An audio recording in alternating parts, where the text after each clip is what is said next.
12 जून 2025 अहमदाबाद का बीजे medical college. दोपहर के 1:40 पर वहां स्टूडेंट्स लंच कर रहे थे। हंसी मजाक चल रहा था, लेकिन किसी को नहीं पता था कि ठीक उनके सर के ऊपर आसमान में मौत मंडरा रही है। 242 लोग, एक चमचमाता हुआ बोइंग 787 ड्रीम लाइनर और मंजिल थी लंदन, लेकिन वो मंजिल कभी आई ही नहीं। टेक ऑफ के मात्र 32 सेकंड बाद, जी हां, सिर्फ 32 सेकंड, वो 200 टन का लोहे का विशालकाय जहाज एक आग के गोले में बदल गया और सीधा हॉस्टल की बिल्डिंग पर आ गिरा। सोचिए उस मंजर को, जहां सड़क पर चलती गाड़ियां पिघल गईं और इंसान राख बन गए। सबसे हैरानी की बात यह थी कि प्लेन नया था, मौसम साफ था और पायलट्स बेहद एक्सपीरियंस्ड थे। तो फिर आखिर उस कॉकपिट के अंदर ऐसा क्या हुआ था जिसने हंसते खेलते परिवारों को हमेशा के लिए खामोश कर दिया? आज हम उस ब्लैक बॉक्स को खोलेंगे और उस राज से पर्दा उठाएंगे जिसे सुनकर आपकी रूह कांप जाएगी। आगे बढ़ने से पहले आपसे छोटी सी गुजारिश है। आप में से 98% लोग हमारी वीडियोस तो देखते हैं, लेकिन सब्सक्राइब किए बिना चले जाते हैं। अगर आप ऐसी रियल और deeply researched stories and documentaries पसंद करते हो तो हमारे चैनल को अभी सब्सक्राइब कर लीजिए। वीडियो को लाइक करो और हाइप बटन प्रेस करना मत भूलिए, जिससे हमारी वीडियो को इंस्टेंट पुश मिलता है। और कमेंट सेक्शन में लिखो RIP उन सभी लोगों के लिए जिनके लिए ये फ्लाइट उनकी लाइफ की लास्ट जर्नी बन गई। ये आपकी ओर से उनके लिए सच्ची श्रद्धांजलि होगी। चलिए वापस चलते हैं हमारी आज की स्टोरी पे। 12 जून 2025 की सुबह अहमदाबाद में सूरज कुछ ज्यादा ही तेजी से चमक रहा था। सुबह के 8 बजे ही तापमान 40 डिग्री को छू रहा था। सरदार वल्लभ भाई पटेल इंटरनेशनल एयरपोर्ट के टारमैक पर गर्मी की वजह से हीट वेव्स उठ रही थीं, जो दूर खड़े प्लेन्स को धुंधला दिखा रही थीं। रनवे 23 के पास खड़ा था एयर इंडिया का Boeing 787-8 dream liner, registration VT-AND, जिसे एयरलाइन वाले बड़े गर्व से द फ्लाइंग पैलेस कहते थे। ये प्लेन इंजीनियरिंग का एक बेहतरीन नमूना था। इसकी बॉडी एल्यूमिनियम की जगह कार्बन फाइबर से बनी थी, जो इसे हल्का और बेहद मजबूत बनाती थी। देखने में ये बिल्कुल शांत लग रहा था, लेकिन इसके अंदर एक बहुत बड़ी मुसीबत पनप रही थी जो किसी की नज़र में नहीं आई थी। सुबह के 9 बजे फ्लाइट क्रू एयरपोर्ट पहुंच चुका था। इस फ्लाइट की कमान संभाल रहे थे कैप्टन सुमीत सभरवाल, जो 56 साल के थे और एयर इंडिया के सबसे भरोसेमंद पायलट्स में से एक माने जाते थे। कैप्टन सुमीत का रिकॉर्ड बिल्कुल साफ था। उनके पास 15,638 घंटों का फ्लाइंग एक्सपीरियंस था, जिसमें से 8,000 घंटे उन्होंने सिर्फ बोइंग 787 पर बिताए थे। वो एक शांत स्वभाव के इंसान थे और अपने अनुशासन के लिए जाने जाते थे। ये उनकी रिटायरमेंट से पहले की कुछ आखिरी फ्लाइट्स में से एक थी और उन्होंने प्लान किया था कि इस ट्रिप के बाद वो अपने परिवार के साथ वक्त बिताएंगे। उनके साथ कॉकपिट में थे फर्स्ट ऑफिसर क्लाइव कुंडर, जो 32 साल के एक जवान और एनर्जेटिक पायलट थे। क्लाइव नई जनरेशन के पायलट थे, जिन्होंने 3,403 घंटे हवा में बिताए थे। वो अपनी शादी की तैयारियों में व्यस्त थे और अक्सर कॉकपिट में भी खुशमिजाज रहते थे। उन दोनों ने एयरपोर्ट की लॉबी में एक साथ कॉफी पी और मिशन ब्रीफिंग की, जहां सब कुछ नॉर्मल लग रहा था। वेदर रिपोर्ट क्लियर थी, प्लेन टेक्निकली फिट था और फ्यूल लोड परफेक्ट था। लेकिन दोस्तों, कहते हैं ना कि शैतान डिटेल्स में छुपा होता है। जब पायलट्स ब्रीफिंग कर रहे थे, तभी प्लेन के नीचे ग्राउंड इंजीनियर्स अपना काम कर रहे थे। प्लेन के कॉकपिट के ठीक नीचे एक जगह होती है जिसे E&E बे यानी इलेक्ट्रॉनिक्स एंड इक्विपमेंट बे कहा जाता है। ये प्लेन का दिमाग होता है, जहां हजारों तारों का एक जाल बिछा होता है। इन हजारों तारों के बीच एक मामूली सा वायर बंडल था, जिसका कोड था W24। ये वायर बंडल पिछले कुछ महीनों की लगातार उड़ानों और लैंडिंग्स की थरथराहट यानी वाइब्रेशन की वजह से अपने क्लैंप से थोड़ा सा खिसक गया था और प्लेन के फ्यूसलाज के शार्प मेटल फ्रेम से टच हो रहा था। धीरे धीरे रगड़ खाने की वजह से उस वायर का ऊपर का प्लास्टिक इंसुलेशन घिस चुका था और अंदर का नंगा तांबा बाहर झांक रहा था। ये नंगा तार एक सोते हुए सांप की तरह था, जो बस एक करंट मिलने का इंतजार कर रहा था ताकि वो अपना जहर फैला सके। और दुर्भाग्य से वो करंट आज मिलने वाला था। दोपहर के 12 बजे टर्मिनल के अंदर पैसेंजर्स की भीड़ जमा हो गई थी। हर पैसेंजर के पास अपनी एक कहानी थी। चेक इन काउंटर पर खड़ी थीं मिसेस अंजलि गुप्ता, जो 65 साल की थीं और व्हील चेयर पर थीं। वो पहली बार अकेले विदेश जा रही थीं अपने नए जन्मे पोते को देखने। उनके बैग में घर के बने लड्डू और स्वेटर्स थे।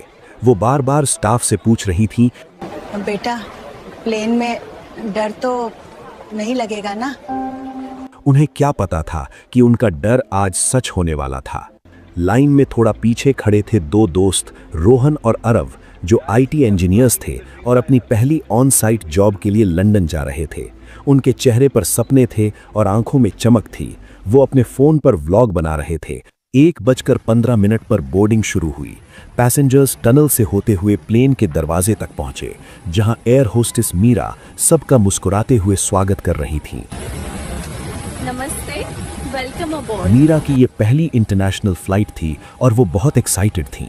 प्लेन के अंदर घुसते ही एसी की ठंडी हवा ने लोगों को अहमदाबाद की गर्मी से राहत दी। लोग अपनी सीट्स ढूंढने लगे। ओवरहेड बिन्स में बैग्स रखने की जद्दोजहद शुरू हुई। एक्सक्यूज मी, ये मेरी सीट है। भाई साहब, बैग थोड़ा एडजस्ट कर दो। ये वो आम बातें थीं जो उस वक्त हो रही थीं। हर कोई अपनी दुनिया में मस्त था। किसी को अंदाजा नहीं था कि उनकी घड़ी में अब जिंदगी के सिर्फ कुछ मिनटें बचे हैं। प्लेन में कुल 230 पैसेंजर्स थे, जिनमें 169 इंडियंस थे, 53 ब्रिटिश नेशनल्स थे और बाकी दूसरे देशों के थे। साथ ही 10 कैबिन क्रू मेंबर्स और 2 पायलट्स थे, यानी कुल मिलाकर 242 जिंदगियां उस लोहे के ट्यूब में बंद होने वाली थीं। कैप्टन सुमीत ने क्लाइव की तरफ देखा और कहा, बिफोर स्टार्ट चेकलिस्ट प्लीज। ये एविएशन का नियम है कि बिना चेकलिस्ट पढ़े एक स्विच भी नहीं दबाया जाता। क्लाइव ने चेकलिस्ट निकालकर पढ़ना शुरू किया। पार्किंग ब्रेक, सुमीत ने जवाब दिया set. Battery switch, Sumeet on. APU, Sumeet start. जैसे ही APU auxiliary power unit start हुआ, प्लेन के पीछे से एक तेज वाइन सुनाई दी और कॉकपिट की स्क्रीन्स जगमगा उठीं। सारे कंप्यूटर्स ऑन हो गए, लेकिन वो नंगा तार जो नीचे छुपा हुआ था, अब उसमें हल्की सी हलचल होने लगी थी, क्योंकि इलेक्ट्रिकल पावर सिस्टम में दौड़ने लगी थी। कैप्टन सुमीत ने फ्यूल पैनल चेक किया। 54.2 टन्स फ्यूल ऑन बोर्ड। ये 54,000 किलो फ्यूल लंदन तक जाने के लिए था, लेकिन किस्मत ने इस फ्यूल का इस्तेमाल कहीं और ही लिख रखा था। ये फ्यूल कुछ ही देर में एक आग का दरिया बनने वाला था। Cabin crew arm all doors की अनाउंसमेंट हुई। दरवाजे बंद होने की भारी आवाज आई और प्लेन सील हो गया। कैप्टन ने एटीसी से कांटेक्ट किया। Ahmedabad delivery Air India 717 requesting IFR clearance to London. ATC से जवाब आया, Air India 171 clear to London, flight level 380, squawk 4721। Captain ने ट्रांसपॉन्डर कोड सेट किया। सब कुछ परफेक्ट लग रहा था। मौसम साफ था, विजिबिलिटी 10 किलोमीटर थी और हवा शांत थी। किसी भी पायलट के लिए ये एक आइडियल दिन था उड़ने के लिए। पुशबैक टग ने प्लेन को पीछे धकेलना शुरू किया। पैसेंजर्स को वो हल्का सा झटका महसूस हुआ और उन्हें लगा कि सफर शुरू हो गया है। अब बारी थी उन मैसिव GE10X इंजन्स को जगाने की। कैप्टन सुमीत ने इंजन स्टार्ट सिलेक्टर को घुमाया। Starting engine number 2। Right side का इंजन घूमने लगा।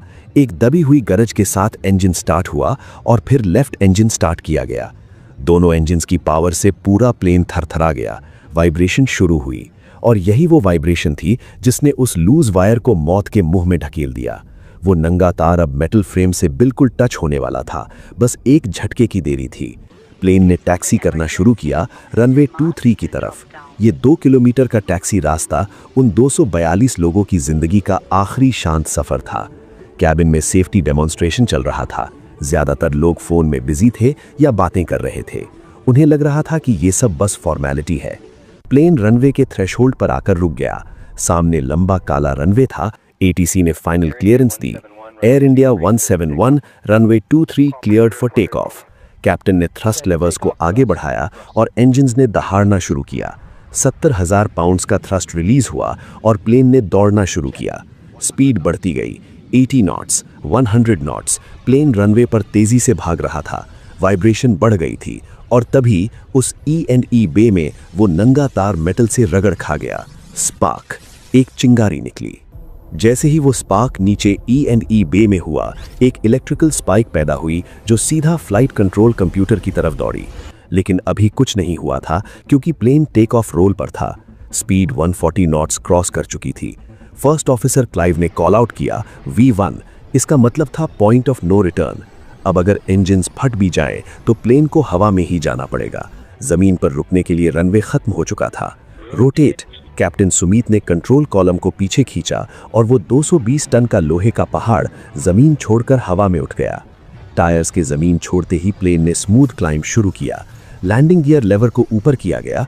प्लेन 400 फीट की ऊंचाई पर था और क्लाइंब कर रहा था। स्पीड 170 नॉट्स थी और बढ़ रही थी। लेकिन ठीक टेक ऑफ के 32 सेकंड बाद वो इलेक्ट्रिकल फॉल्ट जो नीचे छुपा हुआ था उसने अपना काम कर दिया। उस शॉर्ट सर्किट ने इंजन इलेक्ट्रॉनिक कंट्रोलर EEC को एक गलत सिग्नल भेजा।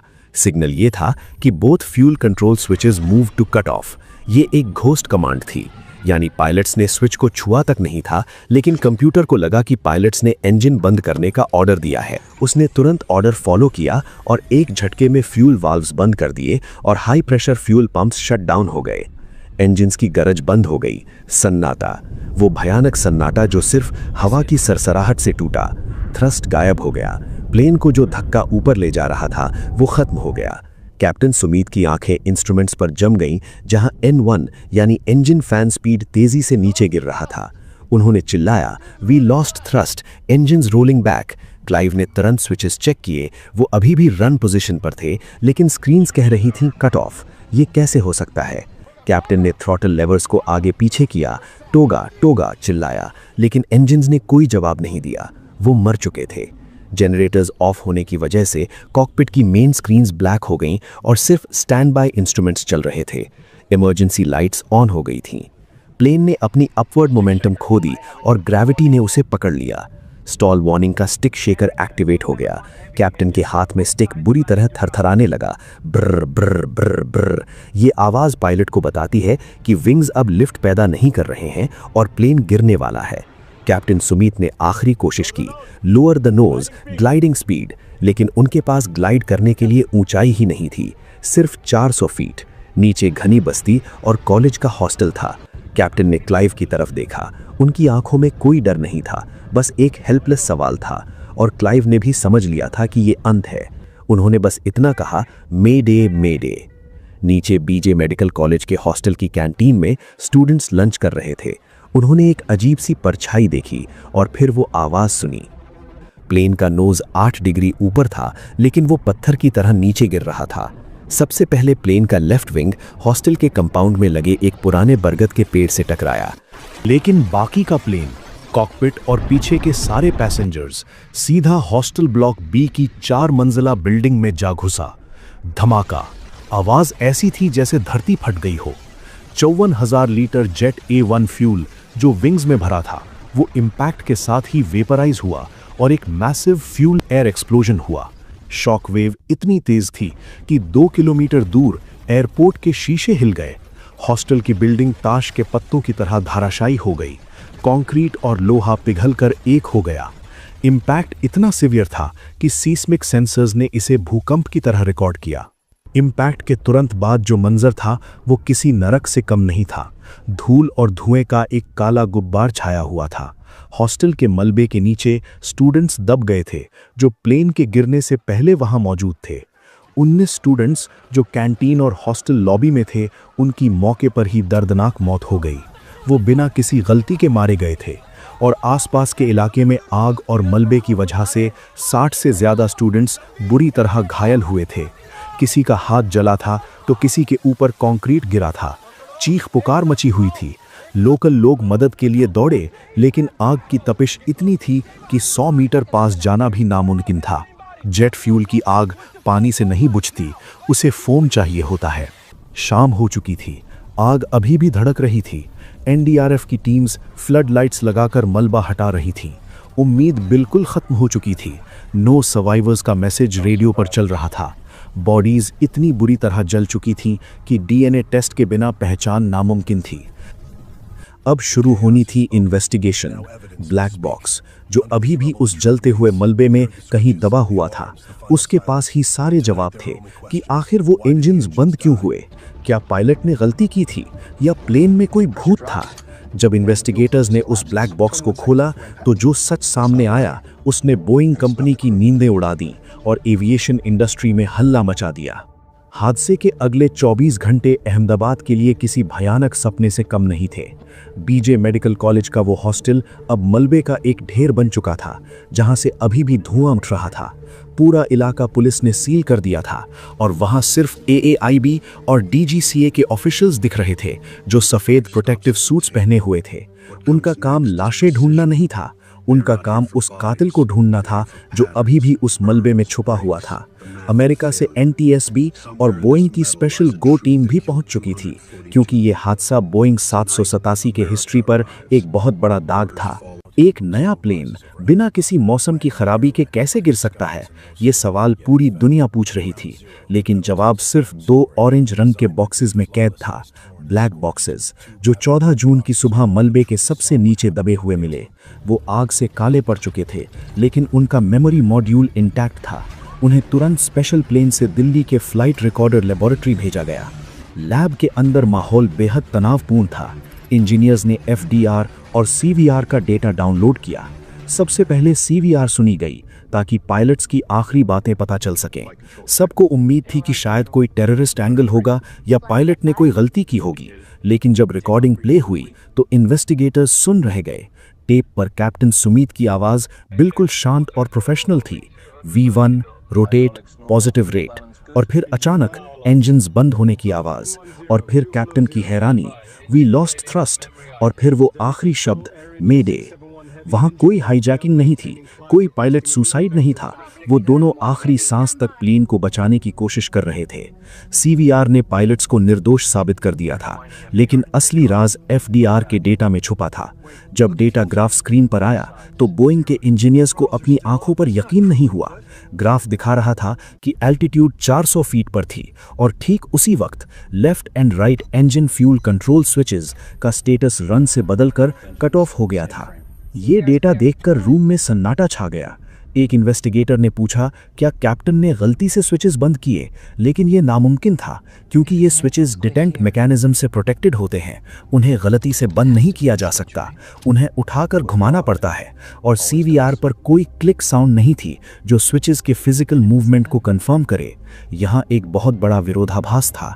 पायलट्स कह रहे थे कि उन्होंने कुछ नहीं किया, लेकिन प्लेन का कंप्यूटर कह रहा था कि स्विचेस बंद किए गए हैं। ये इंसान बनाम मशीन की लड़ाई थी, और सच जानने के लिए इन्वेस्टिगेटर्स को वापस क्रैश साइट पर जाना पड़ा। उन्हें उस प्लेन के नर्वस सिस्टम यानी वायरिंग को ढूंढना था। क्रैश साइट पर वापस आकर इन्वेस्टिगेटर्स ने इलेक्ट्रॉनिक इक्विपमेंट बे यानी E&E बे के मलबे को ढूंढना शुरू किया, जो कॉकपिट के नीचे होता है। ये किसी सुई को घास के ढेर में ढूंढने जैसा था, क्योंकि सब कुछ जलकर राख हो चुका था। लेकिन 3 दिन की मेहनत के बाद उन्हें एक जला हुआ मेटल पैनल मिला, जो राइट साइड फ्यूसलाज का हिस्सा था। वहां तारों का एक गुच्छा चिपका हुआ था, जो आग लगने से पहले ही डैमेज हो चुका था। माइक्रोस्कोप के नीचे रखने पर पता चला कि उस वायर बंडल का नंबर था W24, और उसके अंदर का एक स्पेसिफिक वायर जो इंजन इलेक्ट्रॉनिक कंट्रोल को पावर देता था, वो फ्यूज्ड था।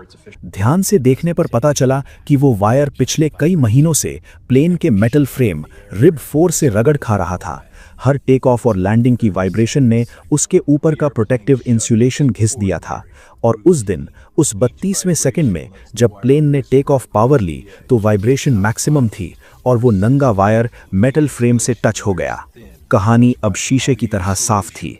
जैसे ही वो वायर फ्रेम से टच हुआ, 28 वोल्ट्स DC करंट सीधा ग्राउंड हो गया। इस शॉर्ट सर्किट ने कंप्यूटर को एक फॉल्स सिग्नल भेजा, जिसे लॉजिक ग्लिच कहते हैं। कंप्यूटर को लगा कि पायलट ने मैन्युअली फ्यूज स्विचेस को बंद कर दिया है। बोइंग 787 का सॉफ्टवेयर ऐसा डिज़ाइन किया गया था कि वो पायलट के कमांड को सुप्रीम मानता है। इसलिए बिना कोई क्रॉस चेक किए, बिना कोई वार्निंग दिए, कंप्यूटर ने फ्यूल शट ऑफ वाल्व्स को करंट भेजा और वाल्व्स बंद हो गए। इंजन्स को फ्यूल मिलना बंद हो गया और वो हवा में ही बुझ गए। वो 242 लोग और वो 19 स्टूडेंट्स किसी पायलट की गलती से नहीं मारे गए थे। वो मरे थे एक 100 रुपए के वायर क्लिप की वजह से, जो टूट गया था और वायर को रगड़ने से रोक नहीं पाया। इस खुलासे ने एविएशन इंडस्ट्री में भूचाल ला दिया। FAA और DGCA ने तुरंत दुनिया भर के सारे बोइंग 787 को ग्राउंड करने का ऑर्डर दिया और सभी प्लेन्स की W24 वायरिंग चेक करने को कहा गया। हैरानी की बात यह थी कि 40% दूसरे प्लेन्स में भी वही वायर घिस रहा था। अगर फ्लाइट 171 क्रैश नहीं होती तो आज नहीं तो कल कोई और प्लेन गिरता। दोस्तों, ये थी एयर इंडिया फ्लाइट 171 की पूरी कहानी। एक ऐसी उड़ान जो सपनों को लेकर उड़ी थी लेकिन राख बनकर गिरी। ये हादसा हमें सिखाता है कि हम चाहे कितनी भी एडवांस टेक्नोलॉजी बना लें, हम चाहे कितने भी अनसिंकेबल शिप्स या अनक्रैशेबल प्लेन्स बना लें, आखिर में हम इंसान ही हैं और एक छोटी सी गलती, एक छोटा सा शॉर्ट सर्किट सब कुछ खत्म कर सकता है। हमारी सुरक्षा हमारी टेक्नोलॉजी पर नहीं बल्कि उस मेंटेनेंस पर निर्भर करती है जो पर्दे के पीछे होती है। अगर इस डीप इन्वेस्टिगेशन ने आपके रोंगटे खड़े कर दिए हैं, अगर आपको लगता है कि ये सच्चाई दुनिया के हर कोने तक पहुंचनी चाहिए, तो प्लीज़ इस वीडियो को शेयर करें। इकबाल प्रोडक्शन का मकसद सिर्फ व्यूज़ लेना नहीं बल्कि आपको जागरूक करना है। वीडियो को लाइक करें और कमेंट में लिखें ब्लू स्काइज उन सभी मासूमों के लिए जो उस दिन सितारे बन गए। और हाँ, वो सब्सक्राइब बटन और बेल आइकन दबाना मत भूलिएगा क्योंकि अगला एपिसोड इससे भी ज़्यादा शॉकिंग होने वाला है। तब तक के लिए सतर्क रहें, सुरक्षित रहें और अपनी सीट बेल्ट हमेशा बांध कर रखें। जय हिंद।